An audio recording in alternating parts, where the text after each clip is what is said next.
So in today's video, I'm going to be previewing Swindon Town versus Bradford City, and then in the second part of today's video, I'm going to be bringing you guys my Game Week 29 League 2 score predictions. If you do go on to enjoy, please make sure to drop a like on there for me. If you could try and hit 80 likes on today's video, that'd be massively appreciated. Subscribe if you're new as well. We're on the road to 8,000 subscribers, so please make sure you are subscribed if you haven't already with that post notification bell on. It's free to do so, and it does massively help out. Get your thoughts on as well down in the comment section down below. Let me know down below your score prediction for this match, and would you make any changes from our side that played recently against Salford City, picking up a 1-1 draw in that one. A real horrible watch. The football that was on display from both sides in that game was absolutely criminal. One of the worst games of football I've ever seen. Both sides were terrible. It was hoofball after hoofball, and they were slightly better than us at it, especially in that first half, but it was a real horrible watch, and fingers crossed this one is a little bit better. Obviously the Jake Young derby as well, he's back in full training, but more than likely probably won't make this game. And then obviously after that, the next league game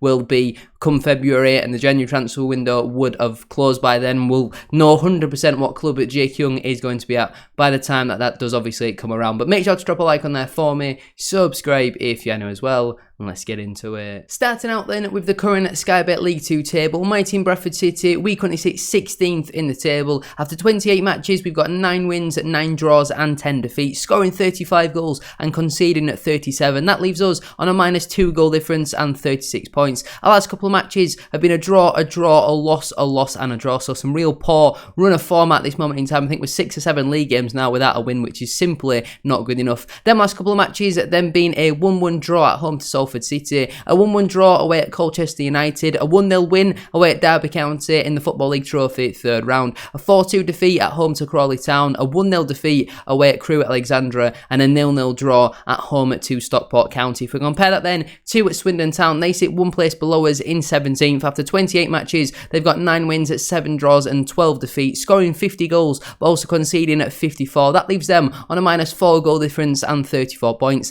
Their last couple of matches have been a loss, a draw, a loss, a win and a loss. Them last couple of matches then being a 2-1 defeat away at Crewe Alexandra, a 2-2 draw at home to Colchester United, a 3-1 defeat away at Crawley Town, a 2-1 win at home to Forest Green Rovers, and a 1-0 defeat at home to 10-man Wrexham AFC as well. Now obviously in the reverse fixture, we did manage to pick up the 3 points in that one, getting a 1-0 win over Swindon. Bobby Poynton scoring his first at Bradford City goal. But now we're going to get into the team that I would go with if I was Graham Alexander. Now on Tuesday night, we went away from the 3-4-3 that we've been playing recently to go back to the 3-1-4-2. Maybe just to have that extra body in the midfield to try and deal with Elliot Watt's passing range, but I feel like he probably dealt that with himself quite a lot as he kept kicking out of play. My formation for this game then, I have gone with the 3-4-3. In goal, I've gone with Sam Walker. He's the only real option. I wouldn't say I've been massively impressed with him so far. I think he probably could have got 2 clean sheets in his first 2 at Bradford City games. He's not really had much to do. Obviously, the goal Salford score, he makes a good save originally. Could he maybe parry it out into a better area? Potentially, but I think it's more to do with the fact that there's no midfield there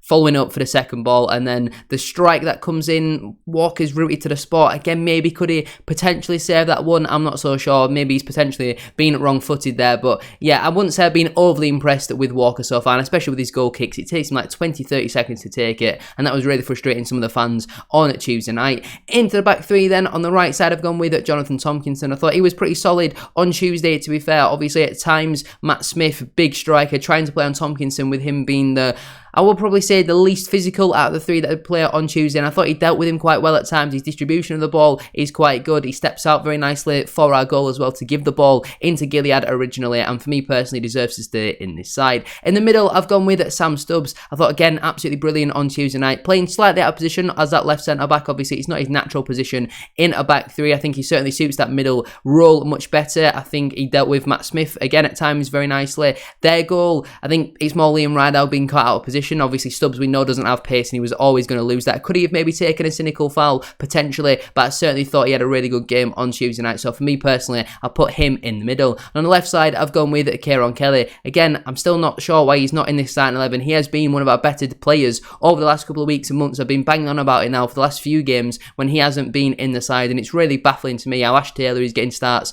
week in, week out. Taylor on Tuesday night I thought was really, really poor, massively struggled against Matt Smith, especially in that first half. Didn't really win anything, and the few that he did win, it would kind of bouncing off his face and going straight back to a Salford player as well. So for me personally, I go with the back three of Tompkinson, Stubbs and Kelly. Into my midfield four then, at right wing back, I've gone with Brad Halliday. I thought he was back to more consistent performances from Brad Halliday on a Tuesday night. I think over the last 2 or 3 games before that, he was quite poor and underwhelming. On Tuesday, no, obviously it scores that goal, and I thought he had a very good performance. Defensively, solid, brilliant going forward. His legs and energy is fantastic to see, and it was great to see him put in another good performance in there. Again, got another man of the match. He's probably got to have nearly double figures in man of the matches so far this season. I think he's been absolutely outstanding. So for me personally, I'd keep him in at right wing back. As my 2 at central midfielders then, at first I've gone with Richie Smallwood. Now I thought he was quite average on Tuesday night, if I'm being honest with you. Wasn't really around the second balls, but I think that's more because the midfield was pretty anonymous in the game for both sides, because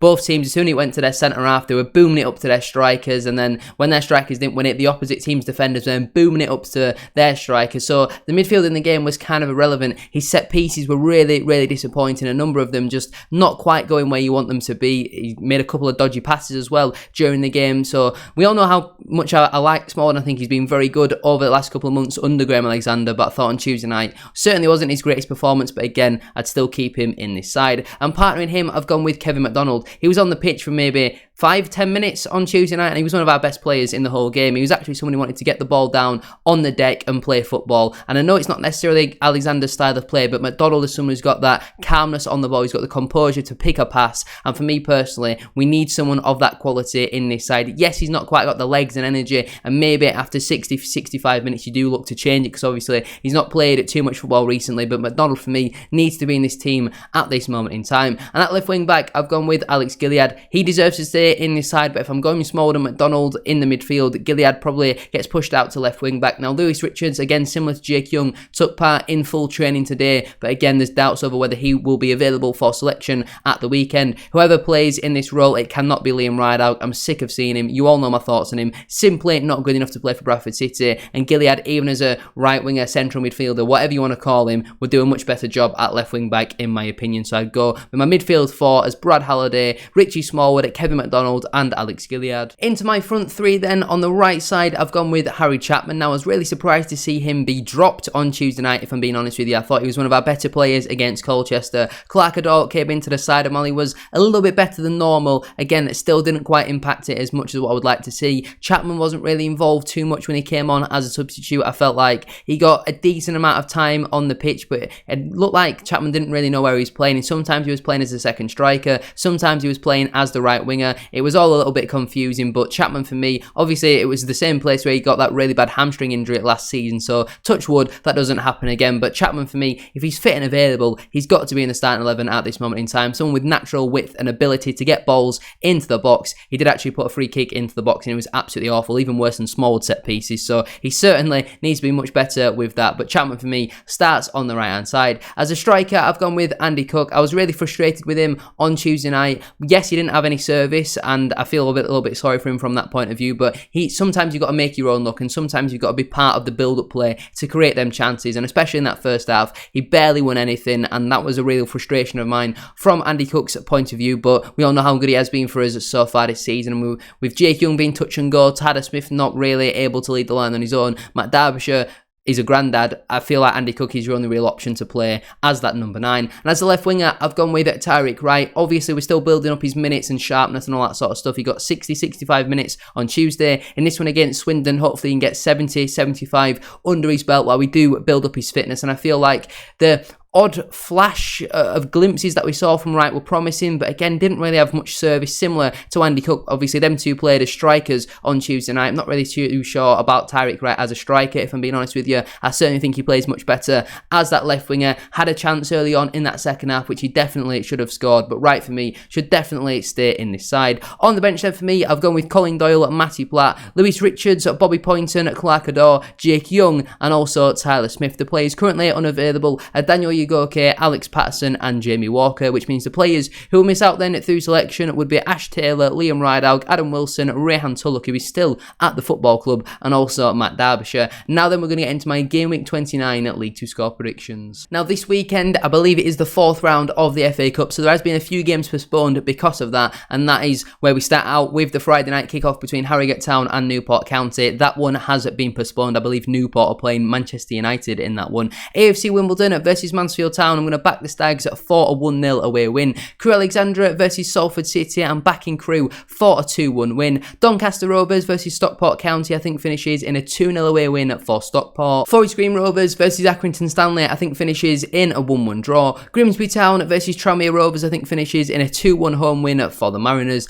MK Dons versus Gillingham FC. I'm going to back MK for a 2-0 win. Morecambe FC versus Colchester United. I've been quite impressed with Colchester's recruitment so far in this transfer window. Morecambe have obviously lost a lot of their better players. I'm going 1-1 in that one. Notts County versus Barrow AFC. I think this one is going to be a very frustrating day for Notts County, and the Bluebirds are going to come away with a 2-1 win. Swindon Town versus Bradford City. Both teams are pretty poor, so I think it'll actually be quite high scoring. I'm going 2-2 in that one. Walsall FC versus Sutton United. I think finishes in a 0-0 draw. And then Wrexham AFC versus Crawley Town has been postponed, as I believe Wrexham are away at Blackburn Rovers on Sunday, I do believe, in that one. But I'm going to leave it there then for today's video. If you have enjoyed, please make sure to drop a like on there for me. If you're trying to 80 likes, as I said at the start of today's video, that'd be massively appreciated. Subscribe if you're new as well. We are now on the road to 8,000 subscribers, so please make sure you are subscribed. If you haven't already, with that post notification bell on, it's free to do so, and it does massively help out. Get your thoughts in as well